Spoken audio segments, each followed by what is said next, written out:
অনন্ত রহমান প্রশ্ন করেছেন, স্যার আমি কোমর ব্যথায় 4 বছর ধরে ভুগছিলাম। ব্যাঙ্গালোরে অপারেশন করিয়েছি, 3 মাস ভালো ছিলাম, 3 মাস পরে আবারও প্রচন্ড ব্যথা, গত 2 মাস হলো ঠিকভাবে উঠতেও পারছি না। আমি এখন কি করব, আমাকে প্লিজ একটু বলবেন। ধন্যবাদ অনন্ত রহমান। আসলে আপনি অপারেশন করেছেন এবং কষ্ট পাচ্ছেন, 3 মাসের মধ্যে এখন ব্যথা আছে, যেটা আসলে কোমরে যে অপারেশন করেছেন এটা পিএলআইডি অপারেশন। আমরা সবসময় বলছি যে PLID, prolapse lumbar intervertebral disc, আসলে অপারেশন করার প্রয়োজন হয় না।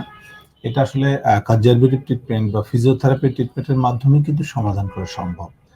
যেহেতু আপনি ব্যাঙ্গালোর অপারেশন করে ফেলেছেন, বাট এখন এটাকে রিহ্যাবিলিটেশন করতে হবে। এটা রিহ্যাবিলিটেশন করলে কিন্তু আপনি সম্পূর্ণ সুস্থ হয়ে যাবেন। কারণ অপারেশনের যে হ্যাজার্ড গুলা, যে অপারেশনের ফলে কি হচ্ছে, আমাদের অনেক মাসেল উইক হয়ে যেতে পারে, ওখানে কিছু নার্ভাস সিস্টেম ইনজুরি হতে পারে। তো যেটা আমরা সম্পূর্ণ মানে সবসময় করে থাকি যে অপারেশনের পরে পোস্ট অপারেটিভ যে ট্রিটমেন্টগুলো করতে হয়, তার মধ্যে রিহ্যাবিলিটেশন ট্রিটমেন্টটা সবচেয়ে বেশি ইম্পর্টেন্ট।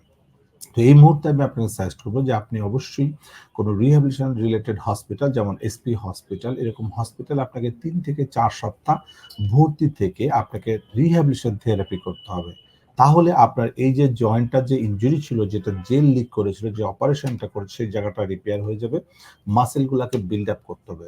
দেন পুনর্বাসন করলে আপনি সম্পূর্ণ সুস্থ হয়ে আপনি আবার আগের মতো সমস্ত কিছু পারফরমেন্স করতে পারবেন। সো আমি আপনাকে সাজেস্ট করছি আপনি অবশ্যই দ্রুত যে কোনো রিহ্যাবিলিটেশন রিলেটেড হসপিটাল যেটা, সেই হসপিটালে ভর্তি থেকে 3 থেকে 4 সপ্তাহ রিহ্যাবিলিটেশন ট্রিটমেন্ট নিন, ইনশাআল্লাহ সুস্থ হয়ে যাবেন। ধন্যবাদ আপনাকে।